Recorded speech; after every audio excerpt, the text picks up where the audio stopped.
রংপুর ৪ ও ৬ আসনে নির্বাচনে কারচুপি ও হামলার অভিযোগ এনে ভোট পুনঃগণনার দাবিতে সড়ক অবরোধ এবং ইউএনও অফিস ঘেরাও করে বিক্ষোভ করেছেন বিএনপি নেতাকর্মী ও সমর্থকেরা।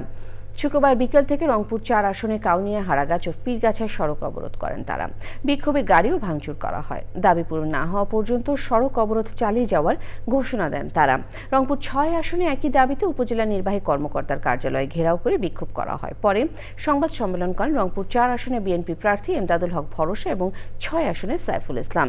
ভোট ইঞ্জিনিয়ারিংয়ের মাধ্যমে তাদেরকে পরাজিত দেখানো হয়েছে বলে সংবাদ সম্মেলনে দাবি করেন তারা। অপরদিকে রংপুর ৪ আসনে বিজয়ী ১১ দলীয় জোট প্রার্থী এনসিপির সদস্য সচিব আক্তার হোসেন অভিযোগ করেছেন, তার নির্বাচনী এলাকায় এনসিপির নেতাকর্মী সমর্থকদের মারধর ও বাড়িঘরে হামলা চালানো হয়েছে। শুক্রবার রাতে নগরীর জুলাই চত্বরে সংবাদ সম্মেলনে তিনি অভিযোগ করেন।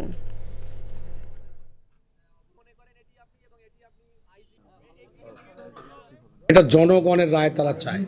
আপনার সাংবাদিক আপনারাও দেখেছেন যে বাংলাদেশে কোনো সিট যদি না পায়, এই সিটটা পাওয়ার 100% সেইখানে আমাকে যেভাবে আমার অন্যায় করা হইল, যেভাবে আমার রায়কে তারা চুরি করলো, এই রায় আমি ফিরে পেতে চাই।